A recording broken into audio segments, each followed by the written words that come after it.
Hey guys, long time no see.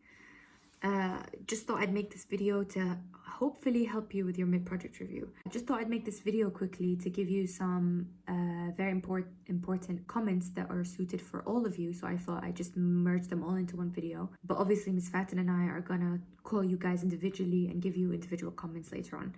Now for the mid-project review, as with everything in the production log, it's also part of the production log. You need to show what you plan on doing next and what you've already did. So what you should do is, since the last submission, what has changed? So did you do certain things that you mentioned? So in the planning review, you should have mentioned the steps that you wanted to do for the next step. So in the mid-project review, you should maybe mention if you have already done that. Have you acquired the resources that you were looking for? That kind of thing. And you should also mention in the mid-project review what you plan on doing next, roughly. Again, if you want to have it a more detailed plan, then you should attach it as an appendix. You should also show what new sources you found. Remember, this is the last chance of, basically before the mid-project review is when most of your research should be done. So if you don't have enough resources already, then you should collect as many as you can, reliable sources at this step. It's very, very important. Or at least mention in your plan that you are planning on doing this in the very earliest convenience. You should also show if any new risks came up, which is normal, but I think you should mention the risk assessment in every step of the production log. That's better. So have something come up, maybe with COVID, things have messed your plans up. So maybe you should mention that, for example. So as I just said, before the mid-project review, most of your research should be done by now. So you should have collected most of your resources. They should be all reliable according to how you reviewed them.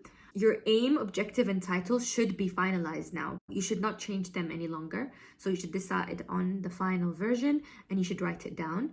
Eventually, you're going to write it down after our comments anyway. So just bear that in mind, is that you have to write your final one. Your plan should be final. You should have been drafting as you've been doing research in the past couple of months.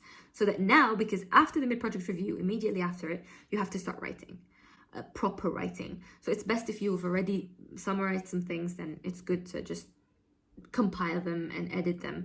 It'll be a lot easier than just starting fresh. But even if you are starting fresh and you didn't write anything, start by writing. It doesn't matter. It doesn't have to be perfect. You can edit it out later on. But the idea to get this writer's block out of the way is just start writing. Even if it's really bad at first, you'll get to edit it later on and fix it. But it's better than writing nothing. Okay, so plan should be very detailed. And it should be dated. That's my advice for you, because eventually after everything, you're going to have to go back and review your plan and see, okay, this task, I did it on time. This task took me longer than I anticipated, and you should justify why. So I didn't consider that I would have school exams, for example, monthly exams. I didn't take into consideration this or that or this. Things will come up. So even though your plan will be finalized in a mid-project review, that does not mean you need to follow it to the T. It's okay to not go through with it, but there has to be some sort of justification so that you can explain why you didn't go along with your plan. Also, it's actually kind of important is try to link it to your objectives so it makes sense. So your objectives are kind of linked to your planning and kind of linked to your outline. It should all make sense. So it'll be easier for you if you plan your objectives and link them to if you link your objectives to your plan, because then you can just say, okay, I did this first objective, I'm done with the second objective. And that way you can track your objectives and make sure that you do them. Logically, they should link. So following to that, it's kind of similar to what I just said, is that you should try to justify everything. Why did you do certain tasks? Why were certain tasks postponed? You can even write that in the mid-project review itself.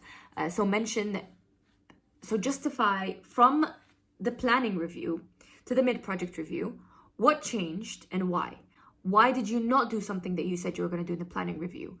Justify your actions. And now another tip that I thought not most of you did not follow was that you didn't mention a lot of technical information. So it's okay to mention some technical information to justify why you're doing a certain step, so why you're changing a title or why you are shifting your objectives or your aim.